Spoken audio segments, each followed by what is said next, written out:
1 até o verso de número 10, que diz assim: do Senhor é a terra e a sua plenitude, o mundo e aqueles que nele habitam, porque ele fundou sobre os mares e afirmou sobre os rios. Quem subirá ao monte do Senhor? Ou quem estará no seu lugar santo? Aquele que é limpo de mãos e puro de coração, que não entrega a sua alma à vaidade, nem jura enganosamente, este receberá a bênção do Senhor e a justiça do Deus da tua salvação. Esta é a geração daqueles que buscam a tua face, ó Deus, de Jacó, Selá. Levantai, ó porta, as vossas cabeças, levantai-vos, ó entradas eternas, e entrará o Rei da Glória. Quem é este Rei da Glória? O Senhor, forte e poderoso, o Senhor poderoso na guerra. Levantai, ó porta, as vossas cabeças, levantai-vos, ó entradas eternas, e entrará o Rei da Glória. Quem é este Rei da Glória? O Senhor dos Exércitos.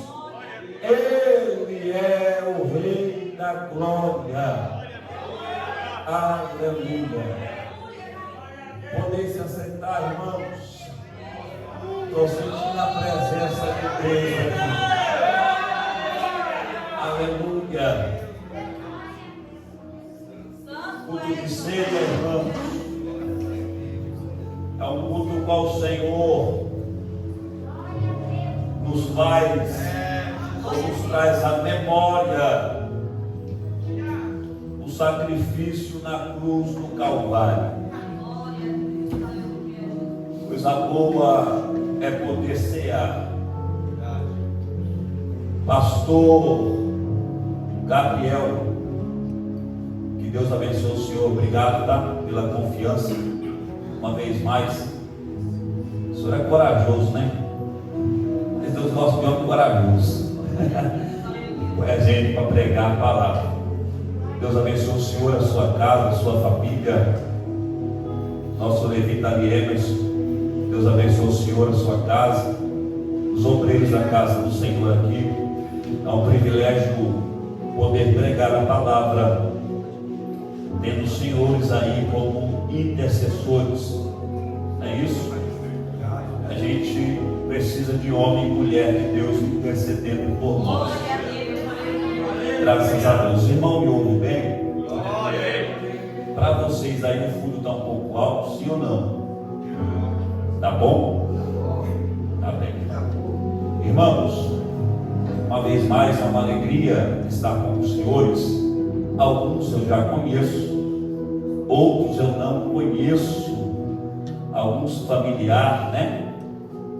O senhor na certa feita profetizou sobre a minha vida, sabe? E para edificar a fé dos irmãos, alguns meses depois, o senhor falou assim: ó, tem um contrato muito grande. Eu não sei se o senhor é representante de uma empresa, eu não sei se o senhor é dono de uma empresa, mas Deus me mostra um contrato grande e o senhor assinando. Aí eu falei assim dentro de mim, né? Amém. Fiquei na expectativa, na espreita, né? Passados alguns meses, a empresa com a qual eu trabalho comprou uma outra empresa. E aí fizeram um contrato bonitinho, deu tudo certo. Formalizaram o contrato. Já vou pregar. Aí, quando formalizaram, veio para o meu setor, que é a parte que eu fiz a auditoria de todo o software, todos os recursos que entram na empresa, eu precisava confirmar, endossar para o empresário. Aí nós fomos de cabeça lá, né? Passamos dias ali envolvidos com os relatórios. Aí deu erro, o valor, a quantia vendida não batia, né, com os recursos, aquilo que entrava naquela empresa. Aí nós geramos um relatório assim: olha, não dá certo não. Tudo bem, foi lá, sentaram. Aí nessa nova minuta, desse novo contrato, eu fui chamado, sabe, para poder instalar. E aí sim assinaram o contrato. O contrato foi assinado a primeira vez e não deu certo. Aí na segunda vez, quando eu fui assinar, o Espírito Santo me trouxe a memória. E o Senhor cumpriu aquilo que Ele falou, sabe por quê? Porque Ele é Deus que cumpre promessa e cumpre aquilo que Ele tem para a nossa existência.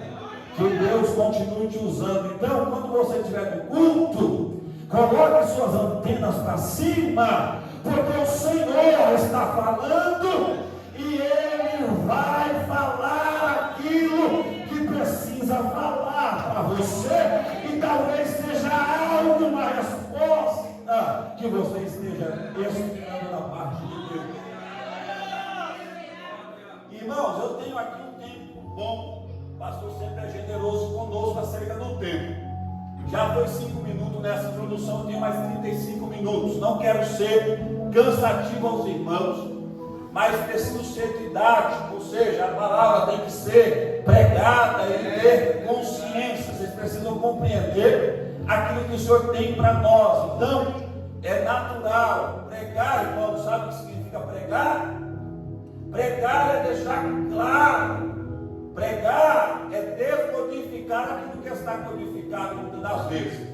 Então não leve assim a mal, mas nós vamos fazer a introdução uns 5 a 7 minutos. Depois aplicaremos um conteúdo e depois a homilia, onde a palavra vai ter efeito na sua vida. Nós estamos em um culto de ceia. Eu não estou perdido no texto. Nós vamos chegar lá, tá bom? Tenha paciência comigo, que eu sou dependente de vocês aqui, né? Na verdade, do Espírito Santo, e vocês aí têm que ter paciência conosco. Amém, irmãos? Amém. Vamos lá. Quando nós estudamos, paramos para estudar acerca dos Salmos, você vai perceber que eu sei que a igreja aqui é bem instruída, mas nós vamos só reiterar aquilo que vocês já aprenderam, e aqueles que ainda não aprenderam passarão a saber. Quando nós estudamos, sabemos que o livro de Salmos, na verdade não é livro, é como se fosse um inário de Israel. Sabe a nossa harpa cristã? É semelhante à harpa cristã, mas nos é familiar tratar acerca da Bíblia como livro. Então, tecnicamente falando, não é correto falar que é livro, mas nós vamos manter aqui sem uma técnica, tá bom? Para vocês compreenderem. Então, Salmos, o livro, esses salmos que nós temos, um compilado, um todo de 150 salmos, ele divide em 5 rolos. O livro de Salmos, na sua originalidade, ele é dividido em 5 partes, ou seja, 5 rolos. Esses rolos, eles são divididos, por exemplo, o primeiro rolo vai dos Salmos de número 1 até os Salmos de número 41, versículo 13. O segundo rolo vai dos Salmos 42 até os Salmos 72. O terceiro rolo vai dos Salmos 73 até os Salmos de número 89. O quarto rolo vai dos Salmos 90 até os Salmos de número 106. Quem me entende, diga amém. Amém. O Salmos, quinto rolo, ele vai dos Salmos 107 até o Salmo 150. 50.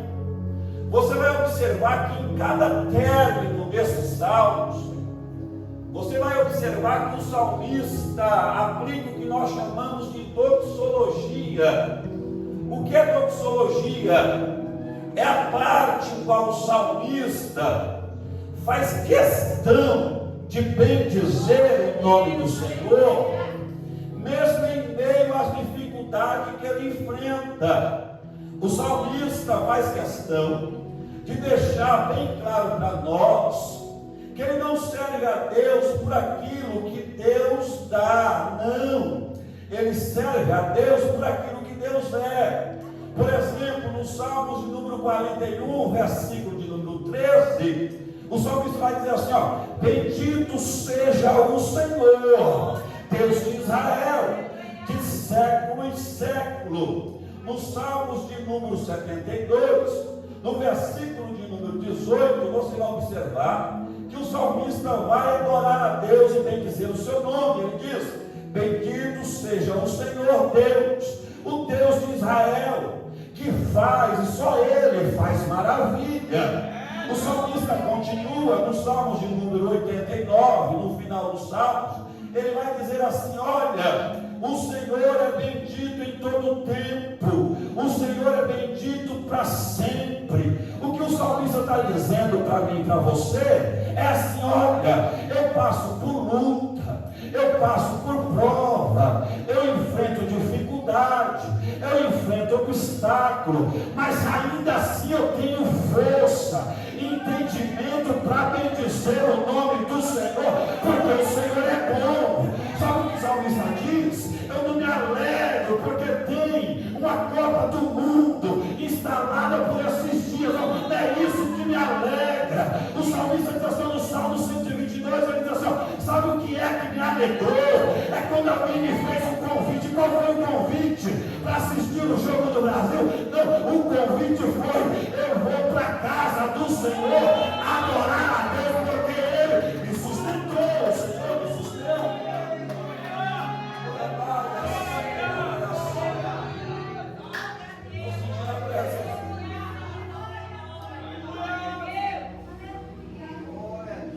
O salmista continua dizendo assim: olha, eu tenho motivo, eu tenho razões para bendizer o nome do meu Deus. O salmista está dizendo assim: eu não sou motivado e movido por questões humanas e materiais. Eu sou movido em servir a Deus, em servir em sinceridade. O Salmo 106, versículo 48, o último versículo, ele diz: bendito seja o Senhor Deus de Israel, de eternidade em eternidade. E todo o povo diga: amém. Louvai ao nome do Senhor. O salmista disse: não sou eu que tenho que fazer somente. Todo o povo tem que entender que o Senhor é bendito em todo o tempo, e só quem tem motivo para bendizer o nome de Jesus Cristo, que está aqui no nosso meio sendo representado pelo teu Espírito, eu vou deixar você adorar.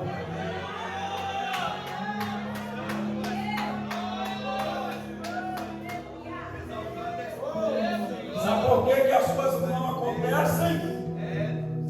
Porque a gente mudou a ordem de cultuar a Deus. A gente alterou. A gente não entra para deixar, a gente entra para buscar. Eu estou sendo conduzido pelo Espírito Santo. A gente entra agora com um motivo, uma razão. Eu preciso de recurso, eu preciso de resposta, eu preciso de milagre, eu preciso disso, eu preciso daquilo. O salmista não está falando isso. O salmista diz: sabe o que eu preciso? Bendizer o nome dele. O que ele está aplicando para nós é assim: ó, enquanto eu adoro, ele cuida da casa.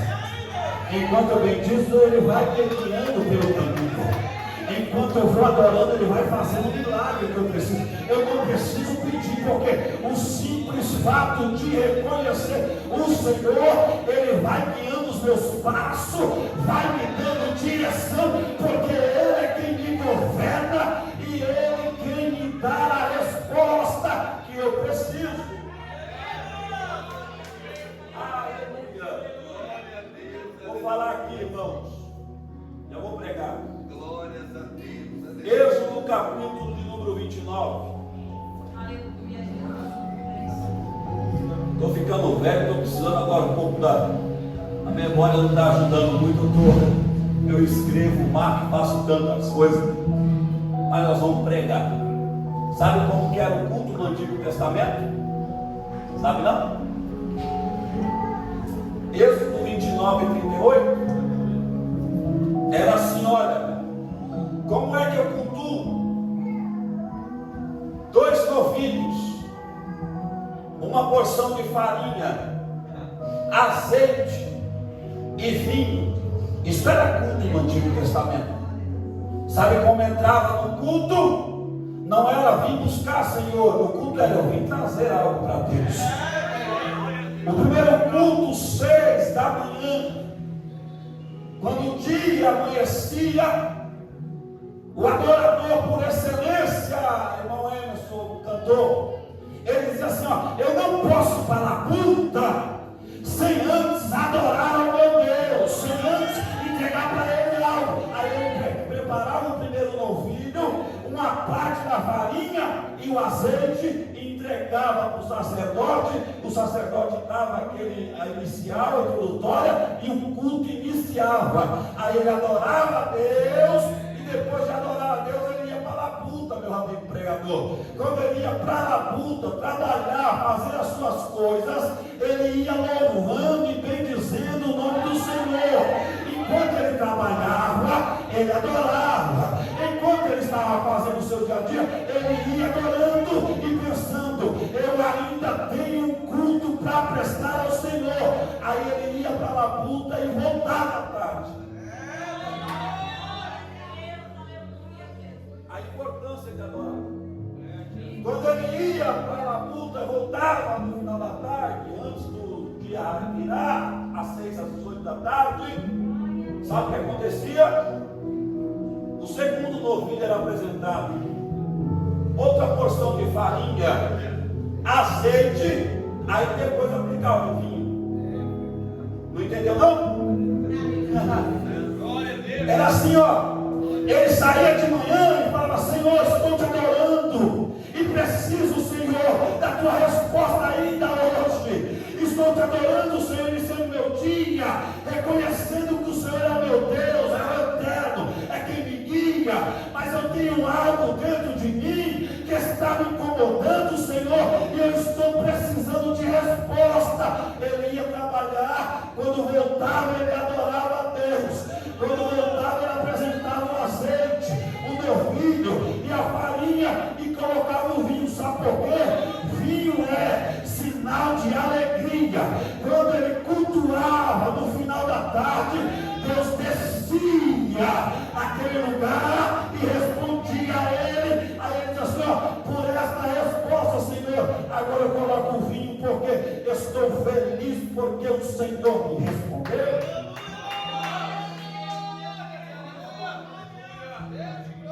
Não tinha como Deus não responder. Porque Deus era a prioridade. E aí, Deus? Deus era o primeiro plano. Deus era no começo do dia e no final do dia. Não tinha nada que tomasse, aqui em Êxodo capítulo 29 e 38, que tirasse a atenção de Deus. Não tinha nada que colocasse, que impedisse o adorador de ir para o culto. Não está entendendo? Para o adorador, para quem servia, era assim, ó, pode ter Copa do Mundo e pode não ter, para mim não importa. Eu vou adorar de manhã e nada vai tomar a minha atenção até o final do dia, porque não é Copa que vai me auxiliar. Quem vai me responder na seleção brasileira, quem vai me responder é o eterno que está no nosso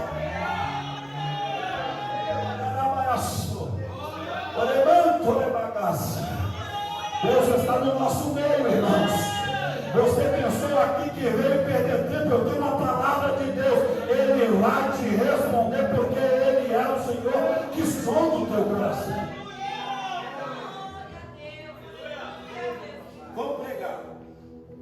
Ó, você vai ver que os salmos dividem em 5 partes.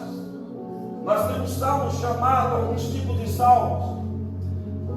Um chamado de salmos imprecatórios. Alguns, sabe o que é salmos imprecatórios? É os salmos ao qual o salmista, em um momento de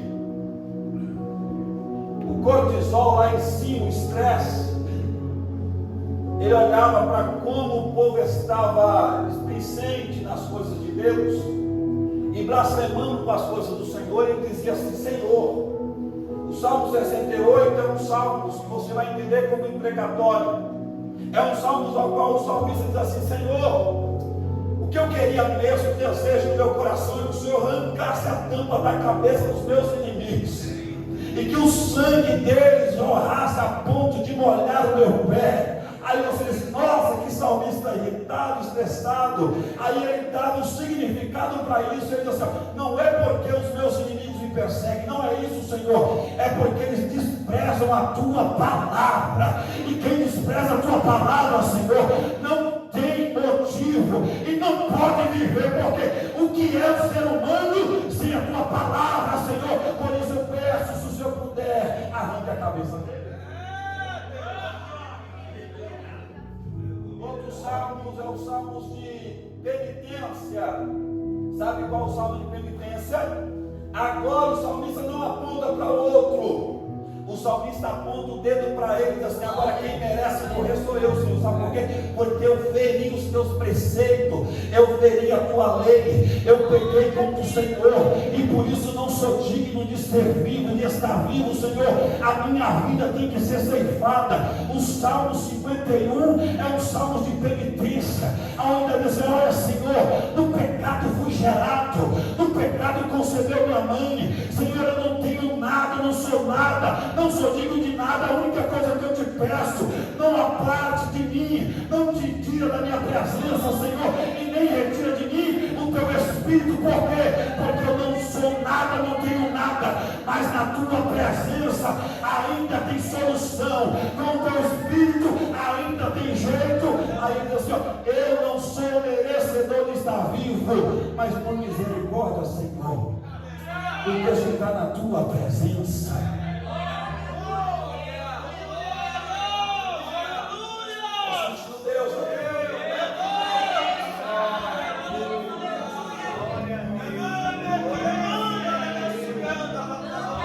O Salmo 51 é conhecido em hebraico como Techuvá.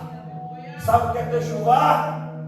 É uma força excomunal de alguém reconhecer que não é digno nem de entrar na presença do Senhor. Imagina ter relacionamento com Ele. O salmista faz um esforço, sabe por quê? Porque Davi está com a coroa na cabeça. Sabe por quê? Davi está com o cetro na mão. Sabe por quê? Davi está com o trono, com a estola, tudo preparado. Mas ele diz assim: Senhor, o que adianta ter coroa? Senhor, o que adianta ter cetro?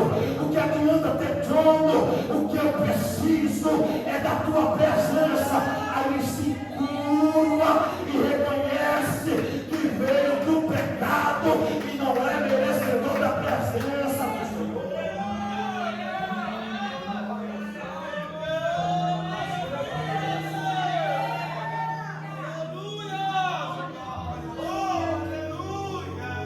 O salmista está dizendo: eu não posso, Senhor, tocar na mesa. No Salmo 51, Davi está condenado à morte. Sim ou não? A lei está em vigor. Êxodo capítulo de número 19. O povo está no pé do monte. Êxodo capítulo de número 20. Leis morais cerimoniais. Dentro da lei morais está lá o decálogo, o centro, a parte de ouro. E nesta parte central está assim: olha, aquele que adulterar será digno de morte. A morte é por apedrejamento. Aí eu te pergunto: se a morte é por apedrejamento e quando alguém adultera tem que morrer, por que é que Davi não morre? Entendeu não? Sabe por que Davi não morre? Ai, ai. Porque Davi chega na presença de Deus e sabe que não pode tocar no pão. Davi chega na igreja e sabe que não pode tomar no vinho. Davi chega e diz assim: Senhor, eu não posso porque eu sou pecador. Mas até chuvar, sabe o que é isso aí? Conversão. Sabe o que é até chuvar? Um esforço para dizer assim: Senhor, eu sei que eu não posso comer, Senhor, e nem sou digno, mas Deus, eu estou convertido, meu coração está quebrantado, Senhor. Eu preciso, ó Deus, me alimentar da tua presença, porque senão eu não consigo dar um passo, ó Deus. Se o Senhor na minha vida, eu entrei e sei que não sou merecedor, mas pela sua infinita misericórdia, eu me lanço aos teus pés, me perdoa, Senhor, porque eu sou merecedor do seu perdão. Aí eu sinto em dor. Sabe o que é jejuar? Aleluia. Quem pode me ajudar com o sombreiro? Levanta aí.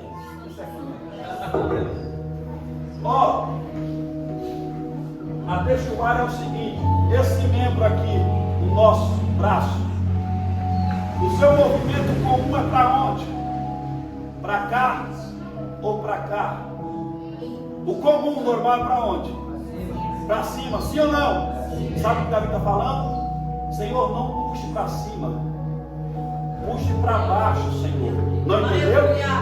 Davi está falando: se for necessário me quebrar, me quebra, Senhor. Se for necessário quebrar o meu ego, Senhor, pode quebrar. Se for necessário me colocar no chão, no abismo, pode me colocar, Senhor. Sabe por quê? É melhor estar quebrado na tua presença. É melhor estar quebrado, lançado aos teus pés, do que estar ereta, cervical dura, mas fazer igual Saul, não ter mais comunhão contigo, relacionamento com o Senhor. Eu sou adorador, sei que sou pecador, quebra, Senhor, mas não me lança fora da tua presença, porque eu sou necessitado da tua presença.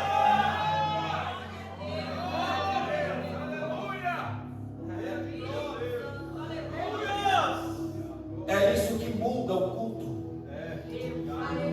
É isso que muda relacionamento. Deus sabe que nós não conseguiríamos e não conseguimos, pastor, ser perfeito. Ele sabe disso. Não conseguimos. Desde o Gênesis ele sabe que não tem jeito, nós vamos falhar. O que acontece em Gênesis quando Adão desobedece a Deus é o que nós chamamos em língua hebraica de Etserará. Etserará é a inclinação para o mal. Significa dizer que nós somos tendenciosos a fazer mais o errado do que o certo. E quem diz isso não sou eu. Quem diz isso é o apóstolo Paulo, no seu capítulo de número 7 da carta aos Romanos. Paulo vai dizer assim: olha, um dia eu acordei e o pensamento, o meu intuito, intento era fazer o bem. Aí ele diz assim: o bem que eu queria fazer, eu não fiz, mas o mal que nem pensei, esse eu pratiquei. Aí ele diz assim: ó, miserável, versículo 24, homem que sou, quem é que me livrará do corpo desta morte? O que o apóstolo Paulo está dizendo é assim: ó, eu até tentei ser correto, eu pensei em fazer o bem, mas quando percebi, já estava envolto daquilo que não era para fazer. Sabe o que eu sou? Miserável, pecador, não tem nada que eu possa fazer para mudar a minha condição. Paulo está dizendo assim: ó, eu tenho que morrer por Deus. Romanos capítulo 6, versículo 23, assim, ó, o salário do pecado é a morte. Paulo diz assim: ó, eu vou morrer porque eu pequei. Aí ele vai e escreve Romanos capítulo de número 8, que diz assim: ó, portanto, nenhuma condenação há para quem está em Cristo Jesus. Paulo está dizendo assim: olha, eu sei que deveria morrer, mas sabe por que não morro? Porque quando a lei vem aplicar a sentença, Cristo entra na frente com a mão furada, dizendo assim: olha, ele não pode morrer, ela não pode morrer. Sabe por quê? Porque eu já morri no lugar dele. Cristo é o nosso.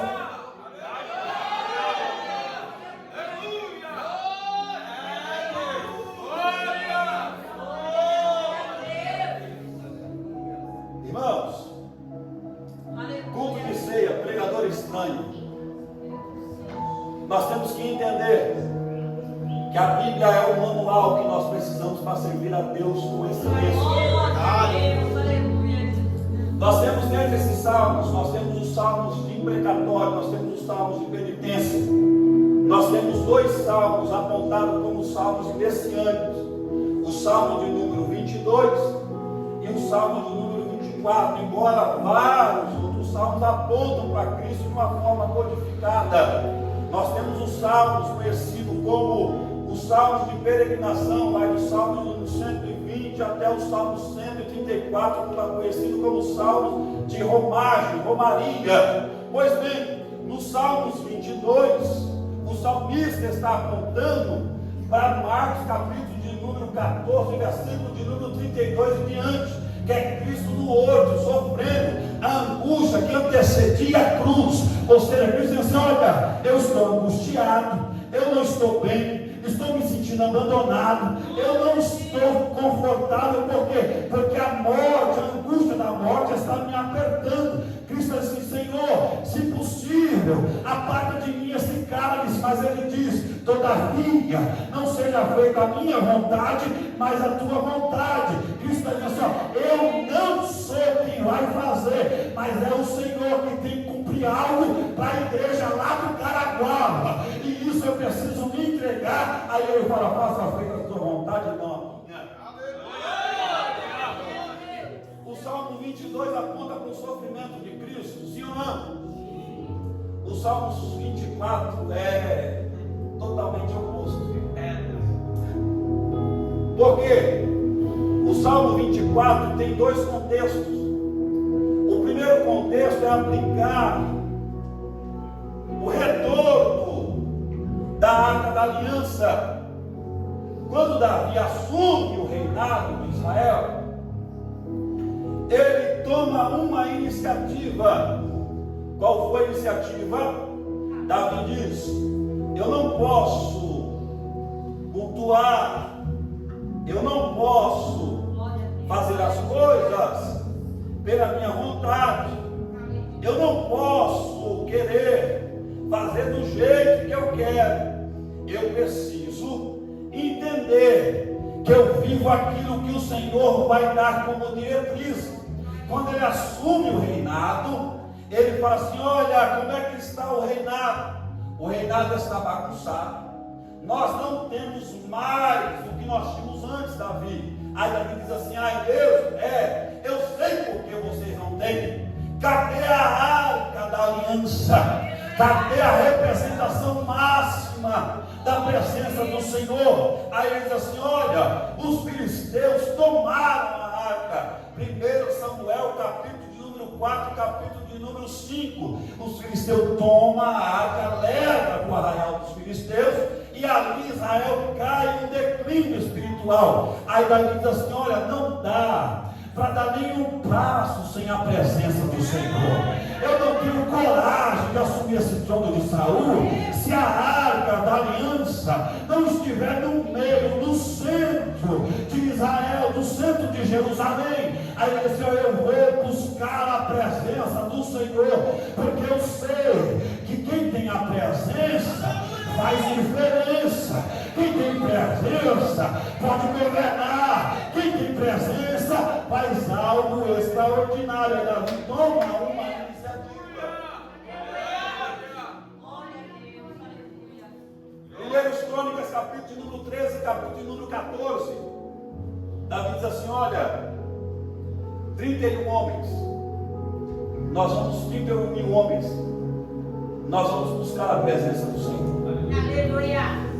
A Arca da Aliança estava na casa de Abinadab, sim ou não? Quanto tempo? Me ajuda a pregar, irmãos. A arca estava na casa de Abinadab, sabe quanto tempo? 20 anos. 7 meses em terra filisteia. sete meses em terra pagã. 20 anos na casa de Abinadab. Quando Davi sabe aonde está a arca, ele fala: eu vou buscar a arca. Ele sobe para a casa de Abinadab, pega a arca que estava 20 anos lá, coloca em um carro de boi, sim ou não? Sim. E ele vai subindo para Jerusalém. Mas no meio do caminho, esse Deus que você serve, ele é sensível. Esse Deus que você serve é detalhista. Esse Deus que você serve é Deus que dá as coordenadas. Não é o que você quer fazer, é da maneira que Ele estabeleceu. Davi está subindo, a ideia, a proposta é boa, a presença está dentro de Jerusalém de novo. Mas aí os bois, os carros de boi, o boi tropeça e a arca vai cair. Quando ela vai cair, Uzá coloca a mão e é morto no exato momento que coloca a mão. Sabe por quê? Deuteronômio, capítulo de número 10, versículo de número 8. A arca deverá ser levada no ombro dos levitas. Não entendeu? Quem tem que levar a arca é você. Quem tem que carregar a presença sou eu. Quem tem que entender que precisa estar com o Senhor sobre os teus ombros sou eu e você. Mas sabe o que a gente faz? Sempre quer um jeito mais fácil, colocar alguma coisa para fazer para mim. Aí Deus diz assim: ó, enquanto você não adorar, enquanto você não me levar, enquanto você não fazer, eu não vou mudar a sua sentença. Por quê? Porque quem quer mudança coloca a arca nas costas e anda com a presença, porque precisa de algo novo.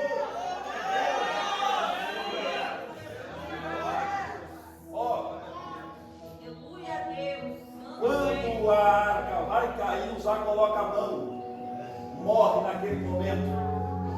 Davi fica assustado. Davi diz assim: calma aí, tem alguma coisa, Deus está irado contra nós. Glória a Deus, aleluia. O Senhor não está aprovando o retorno para dentro de Jerusalém. Glória a Deus, aleluia. Sabe o que Davi faz?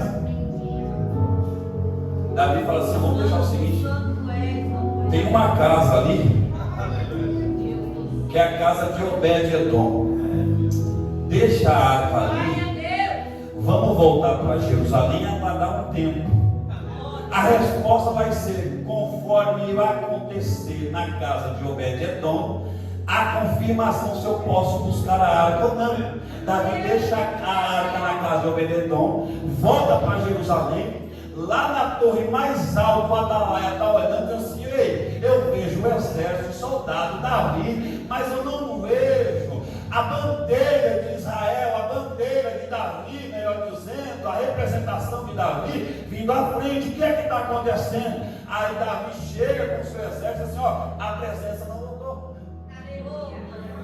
3 meses depois, Davi diz assim: vai lá na casa de Obed-Edom e vê se tem alguma coisa acontecendo lá.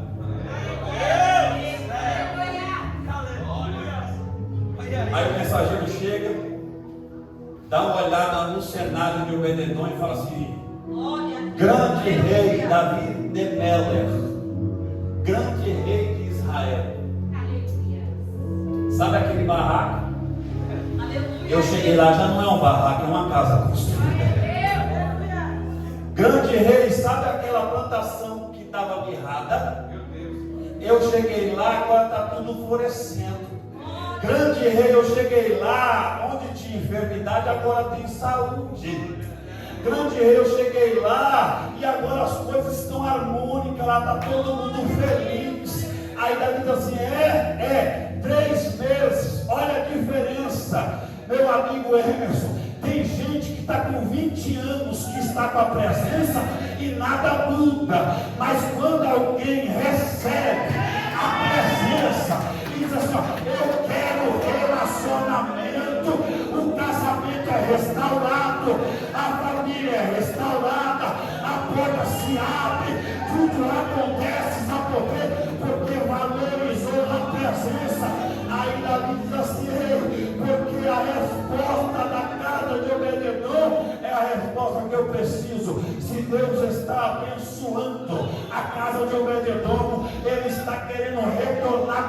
Jerusalém para fazer em nós aquilo que nós tínhamos. Aí Davi pega o soldado de novo, vai para a casa de Obed-Edom. Ai, não posso pregar demais. Sabe por quê? Porque essa palavra restaura, irmãos. A gente chega por ele, a palavra renova. Quando Davi está em direção à casa de Obed-Edom, já vou entrar no Salmos, tá? 24. E já termina aqui. Davi está chegando. Sabe qual é a diferença agora? Não tem um boi. Não tem uma carroça para andar. Sabe o que tem na frente? Levita. Não entendeu não? Agora tem adoração. Oh, aleluia, não entendeu não? Agora tem o povo adorando, louvando ao Senhor. Agora não tem boi para auxiliar, agora tem levita aqui na frente e cantando, adorando ao Senhor. Aí Davi pega e diz assim, ó, tira a arca da casa de Obed-Edom e coloca sobre os ombros do levita. Aí coloca sobre os ombros do levita. Ó, Davi vem montado num cavalo com o seu exército poderoso, 31 mil homens. Demonstração de fortaleza, senhor. Mas sabe o que Davi faz? Deixa a arca aí na frente com os levitas. Um animal com um soldado do lado esquerdo, com a bandeira do Deus Dagon abaixada, sabe? A bandeira, a representação da nação é a bandeira, viu? Bandeira aí no seu representante legal. Ó, de um lado esquerdo, a bandeira do Deus Dagon, Deus dos filisteus, abaixada. Do lado direito, a bandeira de Davi, mais alta. A arca na frente, sim ou não? Os levitas levando. O atalaia lá dentro de Jerusalém, no ponto mais alto. Ele diz assim, olha, qual é a atribuição do atalaia? Vê se o inimigo está chegando. Qual é a atribuição do atalaia? Quando o inimigo não estiver chegando, que chegue em calmaria, ele precisa dobrar o seu joelho e orar até o turno acabar. Aí o atalaia está lá olhando, falando, cadê o rei? Cadê o povo? Será que a presença volta hoje? Será que a arca volta hoje? Aí daqui a pouco, de longe, ele vê assim, ó, uma bandeira hasteada. A bandeira representando a nação de Israel. A bandeira que representa o Senhor, bem lá no alto, do lado direito. E a bandeira do rei Dagon, bem baixinha. Sabe o que ele faz? Toca o chofar. Sabe o que é o chofar? Uma trombeta para uma festa solene. Ele diz assim, olha, tocando, ele está dando um sinal. Ei, nós temos motivo para adorar a Deus, sabe por quê? Porque o exército está voltando. E detalhe, a bandeira está hasteada, a nossa mais acima e a do nosso inimigo abaixo. Significa que o Senhor nos deu vitória e Ele está voltando para Jerusalém de novo.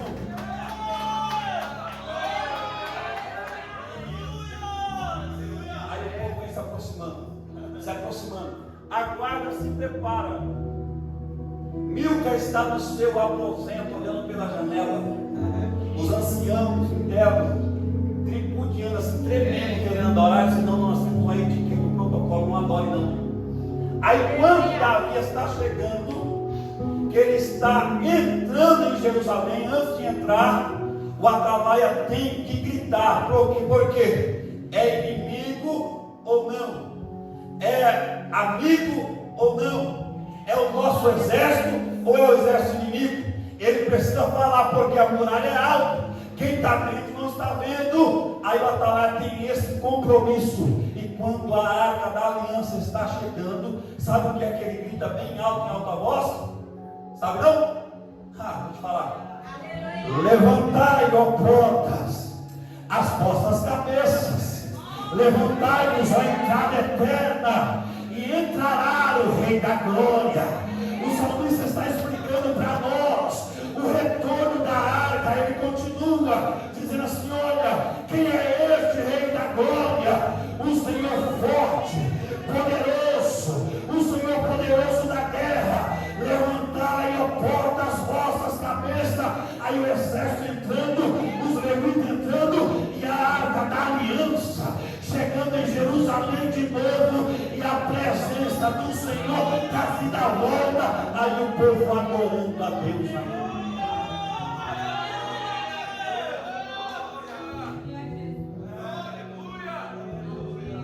Quando Davi percebe que está todo mundo parado, pastor Gabriel, Davi fala assim: como não está entendendo? Isso aqui já que é o momento, eu vou falar. Esse povo não está entendendo. Quem está voltando para Israel, para a nação de Israel, não é Neymar. Aleluia. Não é Ancelotti. Glória a Deus. Não é a seleção brasileira que vai mudar a nação. Aqui o salmista está dizendo assim: quem está voltando para Jerusalém não é a seleção falida, não, que vai ganhar penta, hexa, sei mais o que, não. Quem está voltando para dentro de Jerusalém é o guarda poderoso de Israel, vencedor em batalha. É ele que vai preencher o vazio do meu coração. É ele que vai sentar as muralhas para o inimigo não adentrar. É ele que vai restaurar a minha família. É ele que vai restaurar a minha casa. É ele que vai abrir as portas que eu preciso. Aí quando eu sei que é ele, eu tenho motivo para vibrar, glorificar, pular, saltar, porque é a presença do Senhor que está voltando para casa novamente.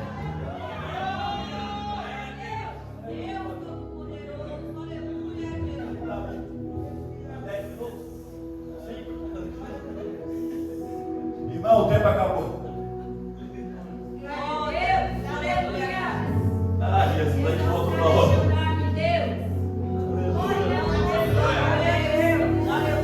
Quem entendeu o primeiro contexto?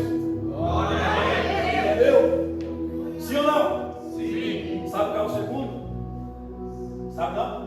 Atos dos Apóstolos, capítulo número 1, versículo número 8. Jesus disse assim: olha, ficar em Jerusalém até que no alto seja revestido de poder. Aos discípulos assim: é, Senhor, 40 dias instruindo, 40 dias dando instrução. Atos é isso. Atos é a expansão da igreja, da palavra do evangelho sendo pregado. Mas Jesus disse: olha, só tem um jeito de pregar o evangelho. Qual é, Senhor? Sendo cheio do Espírito Santo. Só tem um jeito das coisas dar certo: sendo cheio da presença. No Antigo Testamento, a representação máxima da presença era a arca. E hoje? O Espírito. Sim ou não? O Espírito Santo é a representação nossa. Quem representa Deus? Ele sendo a pessoa da Trindade, a terceira pessoa da Trindade, tendo as suas atribuições, ele é quem representa. Sabe que a maior loucura da nossa parte é querer fazer as coisas sem ser cheio do Espírito Santo. Davi mostra assim: olha, a presença tem que estar dentro. Aí eu e você precisamos entender: eu preciso ser cheio do Espírito Santo. Jesus disse assim: olha, fique em Jerusalém. Quando Jesus estava em Jerusalém, capítulo 1, ele vai ascendendo, subindo, sim ou não? Quando ele está subindo, os discípulos estão assim, sem saber o que fazer. Aí Deus olha para você: o que é que vocês estão olhando para cima? Não sabem vós que esse Jesus que vocês estão olhando para cima, ele vai descer, vai voltar para buscar a sua igreja. O salmista está dizendo assim: olha, o contexto da via, a arca da aliança está voltando para casa, sim ou não? O segundo contexto é agora Jesus voltando para casa. O Senhor confirmou aqui a palavra quando as irmãs cantaram. A primeira frase foi: o Rei da Glória se despiu da sua majestade. Eu não sei cantar, mas foi isso. O Rei da Glória se despiu, sim ou não? Precisou tirar a sua glória. O que aconteceu? Ele desceu como um ser humano, mas quando ele volta glorificado. Sabe qual foi a palavra? Sabe qual foi o que aconteceu no céu? Sabe como foi a recepção de Cristo no céu? Sabe não? Levantai, ó porta, as vossas cabeças. Para quê? Para da glória.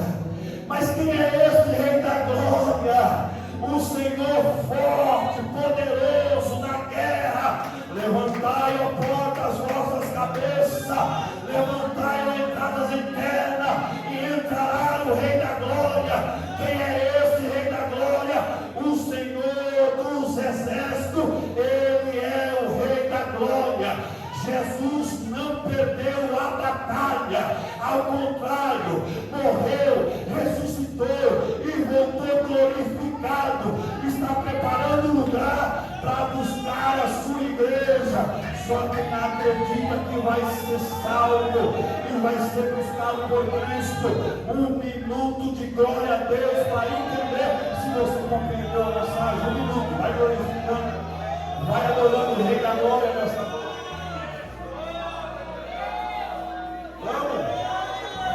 Se você estivesse no estado, você estava se acabando. Bora! Quem voltou para casa foi o Rei da glória. Quem tem a promessa é o Rei da glória. Quem vai te salvar é o Rei da glória que está no nosso meio.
Há uma presença.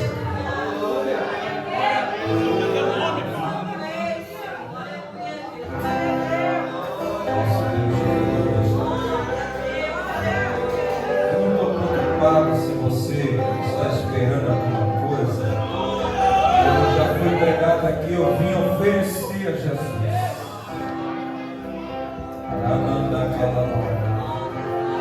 Eu vim oferecer aqui a Jesus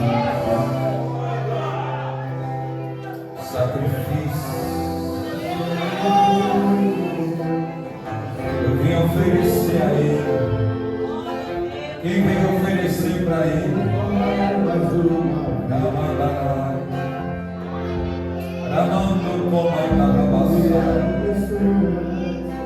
Fecha meus olhos. Deixa o Espírito Santo